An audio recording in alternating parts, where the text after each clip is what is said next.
You ready? Yeah. Let's go up there with you.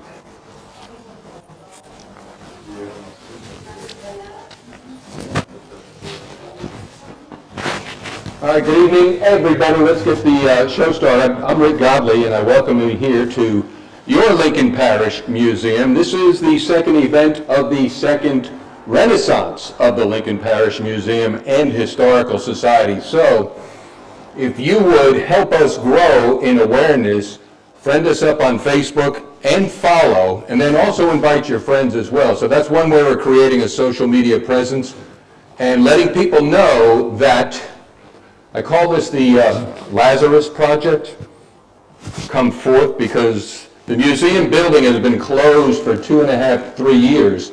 So this is the second live event that we've had. So we've gone through a whole lot of cleaning and organizing and reorganizing, and we still have a whole lot more to go. But we need your help. Pass the word. The next year is the sesquicentennial of Lincon Parish. Anybody know what that is? Not you, Wesley. No, the 150th anniversary of the parish, so I want this place to be ready and prepared to be like Sesquicentennial Central.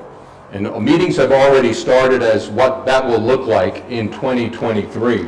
So we're kind of inching our way towards that. You can pick up a yellow card. This has information on the house. It's 22 rooms, 9,900 square feet. Built in 1886. The plumbing still works in the house, fortunately, because this was the first house that had indoor plumbing back when it was built in Ruston. We just completed a $57,000 under the house duct project. So if anybody is so led to so want to so give in the Operation Reboot, you would be welcome here, because the duct work, Mr. HVAC, didn't think of you, Keith, but I know you're not doing it anymore. But 9,900 square feet underneath the house had fallen off because it was installed in 1978. So we have heat, and now we have air conditioners. So baby steps, incremental along the way. If you would, please sign the book. I'm not going to pass it around here, but on the way out, this is for visitors, tourism, so we're trying to reestablish the value of the museum as a tourist attraction. And it's really neat to see what's going on. Even though we're not open, people come here, and I said, we're not open, but come on inside and look around. And one was from Thailand, Shreveport, oh gosh, Arizona. So it's kind of neat. I'm going to put this up here. Fred, is there anything I'm neglecting? Or Frida? Fred and Frida are here with the board of directors. I want to thank them. They've been very much cleaning up. If you want to know about the Chautauqua, you're free to take one of these. This is really what the Chautauqua movement was. Did you read it while you were away? It's pretty comprehensive, isn't it? Anyway, we have these free for you as well.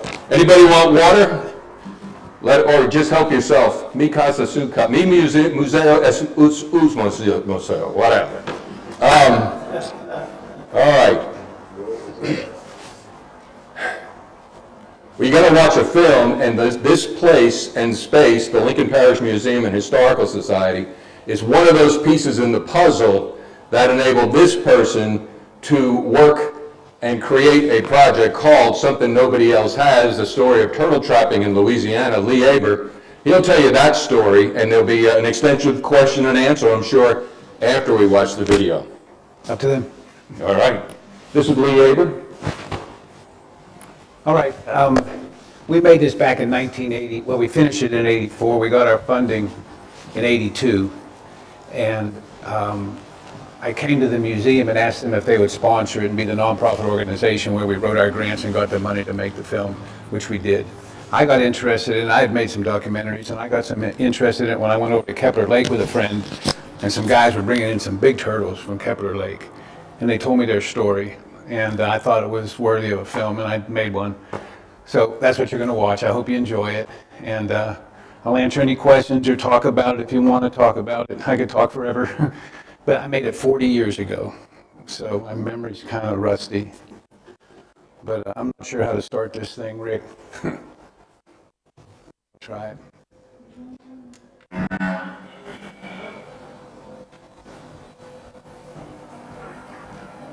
Turn the lights out.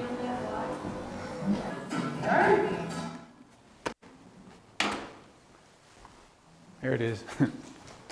We made it 40 years ago, so I mean, I haven't seen it since then either. I didn't even see it tonight, but I'd listened to it. But we had a blast, and I'll answer any questions anybody has any. It's pretty self-explanatory. And now, what I did do one time, I got a shell from one of the markets, a big old thing, and I always wanted one, and I wrapped it in plastic bags, and I went to put out a station wagon I was in. I put it on top and drove to New Orleans and stayed with some friends on Magazine Street. And it had all these flies around it. And I thought, well, it's going to be safe there. Next morning it was gone. So, I ate plenty. Yes, I did. I did. One story. Rosemary Ellis wrote an article for Louisiana Life magazine. I don't know if you know Rosemary Ellis, but she went to Tech here. This is her first magazine article called from Louisiana Life, and she did. She became the editor of Good Housekeeping magazine, which is the largest selling magazine in the world. But anyway, I forget my story. I forget what I was going to tell you. Oh, we showed it. Louisiana Life did a magazine article and it premiered on LPB, and I was doing construction work in Shreveport. And I met a guy, it was like 6 in the morning, at some diner down in Bossier. I was living in Shreveport and went down to Bossier. And I sat next to a guy who was about my age now, and I was 30. And he was eating his breakfast, I ordered mine, and while I was waiting, I said, we started talking, and I asked him if he had did he ever watched LPB, and he said he did. And I said, did you see that show last night on turtles? And I had long hair and a beard, and I was, dressed for work. And he said, yes, I did, I really liked it. I said, I made that. And he stood up, went and got his bill and left. He acted like, this ain't no way. So that was kind of funny. But we showed it at the World's Fair. It played on Discovery Channel for 3 years when Discovery Channel just started. So it played, more than I ever thought it would. And yes, sir. Explain the connection to the Lincon Parish Museum and Historical Society. Okay, so I went out on Kepler Lake with some friends and found these turtle trappers that were bringing in some big turtle, and realized the story. And I needed a nonprofit organization, which I had done in other states where I lived, to run the money through and be the umbrella nonprofit organization. Lincon Parish Museum agreed. And I had to call each and every one of them because they didn't have time for a board meeting, and got all their okay on the phone, and was able to get the grants written by the deadline and then get the money. So they really, I don't know if I had just moved to Louisiana. I didn't know where else to go. Someone suggested the museum. They were gracious enough to okay it, and on we went. I don't know if I would have made the film had they not done that, because you just never know what's going to happen. But it was pretty cool. We played it. National Geographic bought a few minutes of it. Cousteau called us. That's how we got Jean-Michel. He was on the Calypso there in the Mississippi River. They were making a film for the World's Fair on the Mississippi River. And they called and said, they said this, our trademark is underwater footage and we just don't have any. And we wonder if you have. I said, look, I'll let you look at all my stuff. You can have whatever you want if you give us an interview. Well, I knew we didn't have anything underwater. We didn't shoot anything underwater, and even if you got down there, it'd be too muddy. And so they checked us out pretty big at the Hilton where they were staying. They had some heavy security. We went up to their room.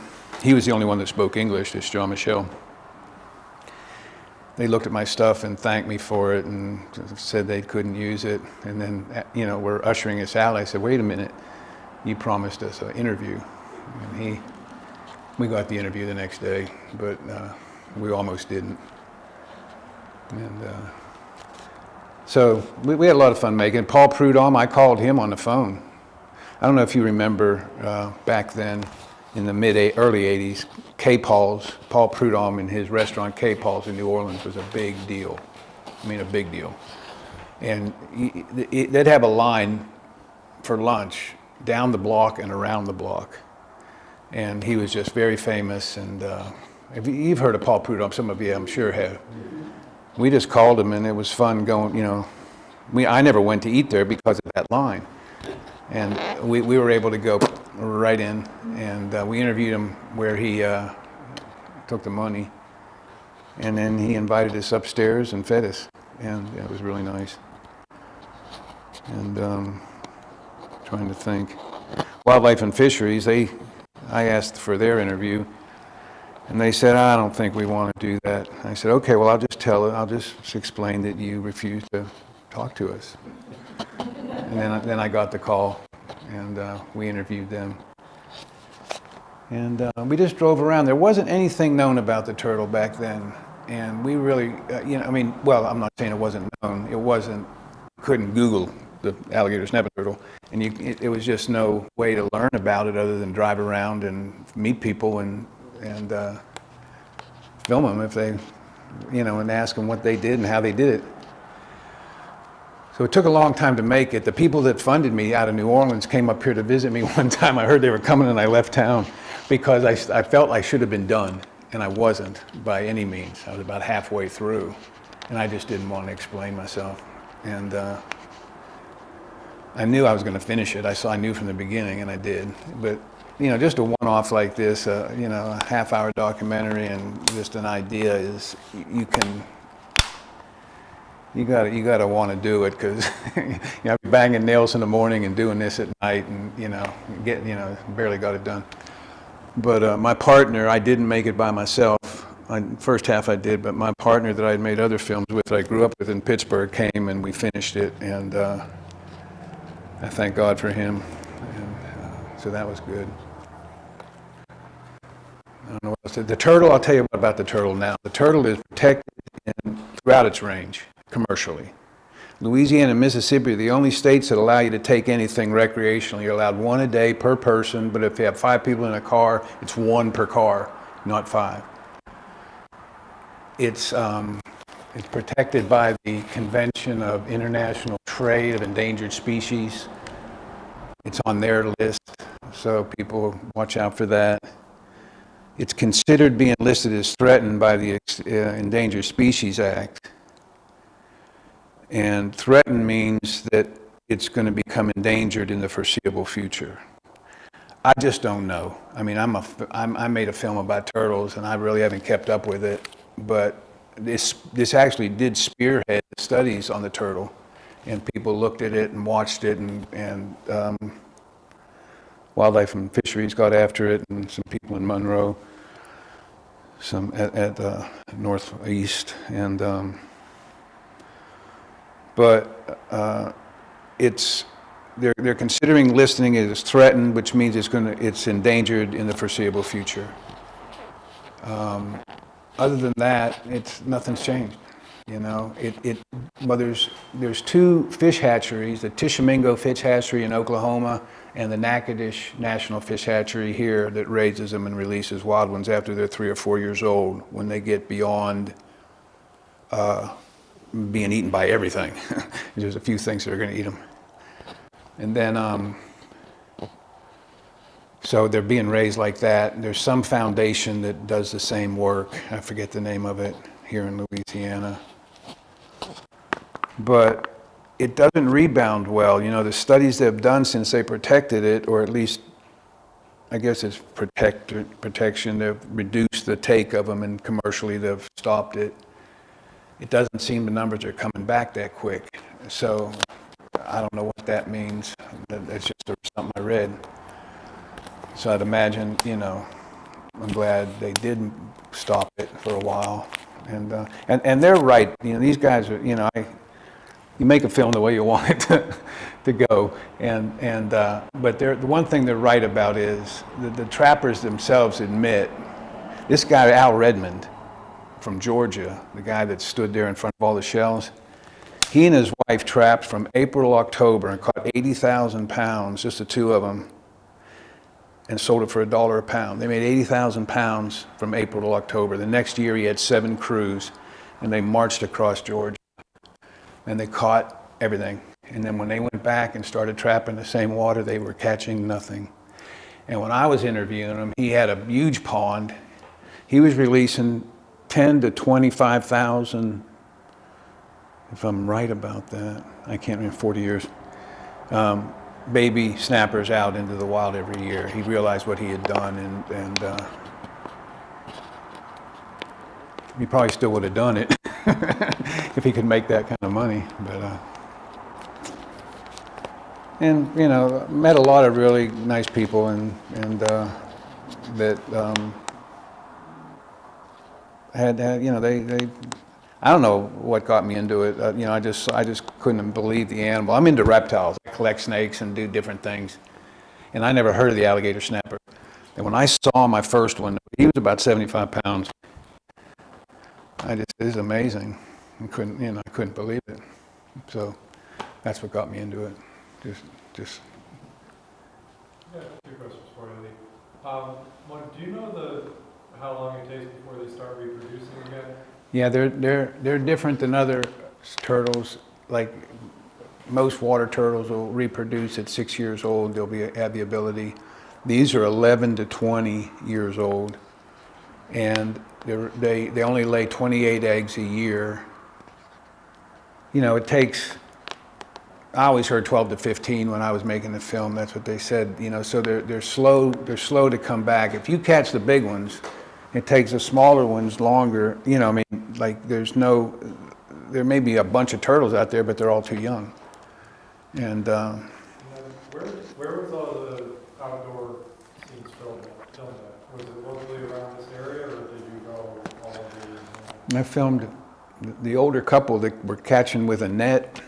I did that on Bayou de Sears in Monroe. They were from Marksville. And they trapped all over, and they just were moving north. And I can't remember. I had a notebook full of people's names and numbers. How, you know, this guy does this and this. You know, just call them on the phone. Back then there was no cell. You just found them. But that's. And then I'm mostly in Louisiana. Almost everything in Louisiana except when we went to Georgia. And filmed that guy. Right.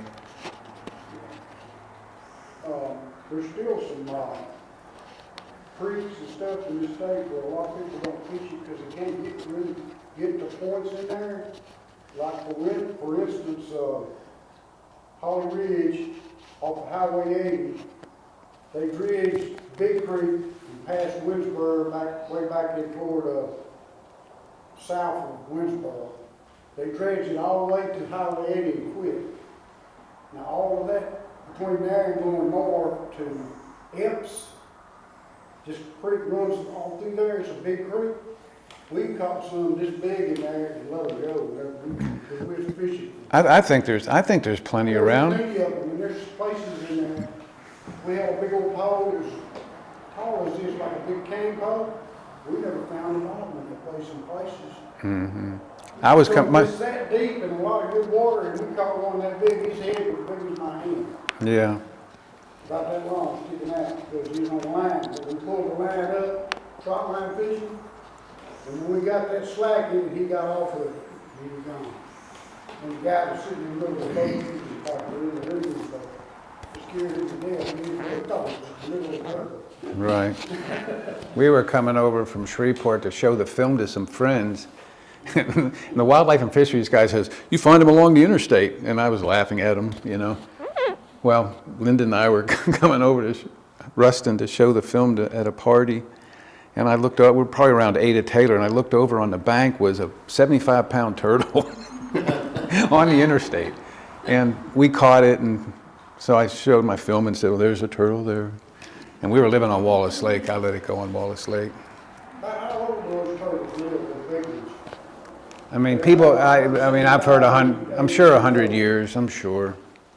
Al Redmond showed me a picture. Like I said, he trapped Georgia you know, he had a fence, fence post. He had a fence, and on top of one of the posts, he said, "That's the biggest turtle I ever caught." And I said, "Boy, it's huge." He said, I know you, he said, we killed it and cleaned it and sold it just like every other one. But he said it weighed 350 pounds. And that big slow motion one's only 160. So you can imagine how big that turtle. Was that a Monday when that turtle was walking? Why? It was very slow. That was a joke. Yeah, it was a joke. It was a joke. Okay, well, I can tell you all kind of stories, but, I don't know if you want to hear them. Did anybody here notice when they were showing that turtle's mouth, but he wouldn't open it up? That tongue on that turtle's got like a little, he'll stick it out, it's got a worm on the end of it, and that's how he fishes for something to come out. He was trying to get it to open up, but he never opened it, stuck his tongue. Well, yeah, they do have that little worm they use. But I'll tell you what, I have a piece of paper that has a bunch of stories on it.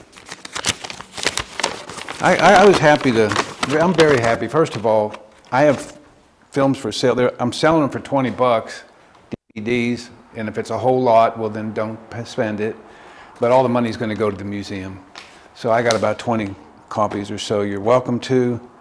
And if you just can't absolutely afford it and have to have one, I'm sure you can take one when I'm not looking.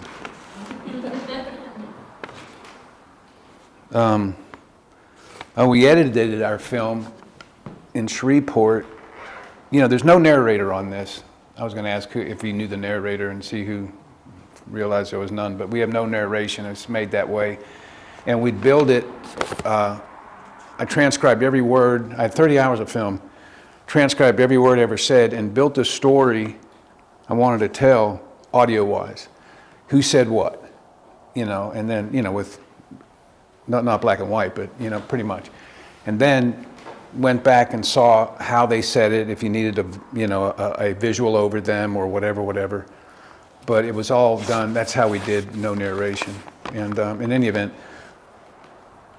we edited in Shreveport at KSLA. We wanted to make a broadcast quality film, and the guy that was the editor there, he worked with us every night from 12 at night till 4 in the morning for 5 days, and we made the final cut. And he charged us $1,000 a night. And so anyway, we didn't have that kind of money. So I went down to Baton Rouge. Someone said, go talk to Mr. McElhaney, Jack McElhaney, who's, McElhaney. He's about 80 years old. And my partner and I spent a day with him, and huge, it made this house look little, and just a huge place he lived, a wonderful guy. And so I could have asked him for the world, but all I wanted was $4,000. And he was, so it's like 8 or 9 at night, and he asked for his checkbook from his butler, and he goes and gets it. We're at the coffee table, and he says, how much you need, Lee? And I said, $4,000. And he said, okay, no problem. And he writes the check, and he's going to sign the check, and he grabs his heart and does one of those jobs, and we were like, it was like, and he looked up at us like, it was like I said, this is too weird. Yeah, but we got our money, and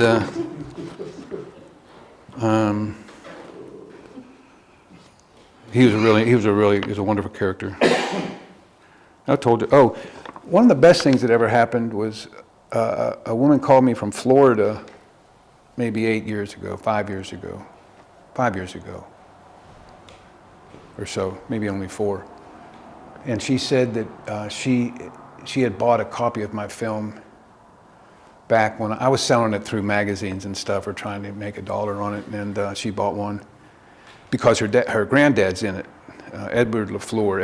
I don't know if you remember him. He interviewed and talked about the foot getting cut off. And anyway, back then we would shoot on 3/4-inch videotape. We had a big recorder and a big camera, and it was infield equipment, but it was like, I got more technology in that iPhone than in what we had. But anyway, I had 20 minutes of him. A full infield cassette was 20 minutes. I had a full one. I had actually more, but one full one with him. And she asked if I had any footage. He had passed away, and if I had any footage. And, you know, so I found, see, I have everything I ever shot, but it's on 3/4 inch tape, and I can't find a 3/4 inch tape player. I don't know how to transcribe or any, you know, transfer any of my stuff. I've looked all around, but KSLA, and maybe Rick you might have told me this, but KSLA, the sports guy there, has a 3/4 inch player. And he made me a thumb drive of the cassette I had of her grandfather, and I mailed it to her. And about a week later, her husband called, and he said, "This is so-and-so." I said, "Hey, hi." He said, "Yeah, my wife wanted to call you, but she's crying too hard." And she said, "This is really special, you know." And it was. This guy loved to fish. He loved to trap, and that's what he loved to do. And she had 20 minutes of him talking about nothing but him doing what he loved to do. And that was one of the coolest things, you know, being able to do that for somebody. And I pretty much told all the funny stuff.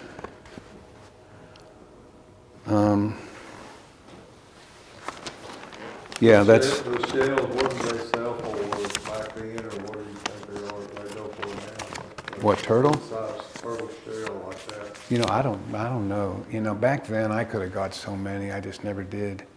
And I didn't want to tend to it, you know, while I was. You just don't want to leave it laying around on top of a car. I mean, you couldn't, I was scared, to, you know, in the morning I was thinking, boy, no, I bet not only now, I mean, I bet it smells so bad. Now I got to deal with it. And so there was a little, part of me was happy it was gone. But not too much of, you know, I really wanted that shell. And I just can't believe someone stole it. I mean, you would have really had to want that shell. More than me, you know. But I don't know if you can, like I said, you know, I've been in meat markets down in South Louisiana where there's a stack of 100-pound turtle shells, you know, and I don't know, maybe I was never offered one, and like I said, I never had an occasion to want it, but when I did, and I had one and I took it. And, but I don't know if they're not commercially, you'd have to catch your own. You'd have, you know, if you want a shell, and you can catch one. But, and I agree with Ray. I think there's plenty in places you can't go. I had one story I will tell you. I had this 13-year-old, this boy, when the thing showed on TV on Discovery Channel, he saw it. He was 13 years old and he lived in Alabama.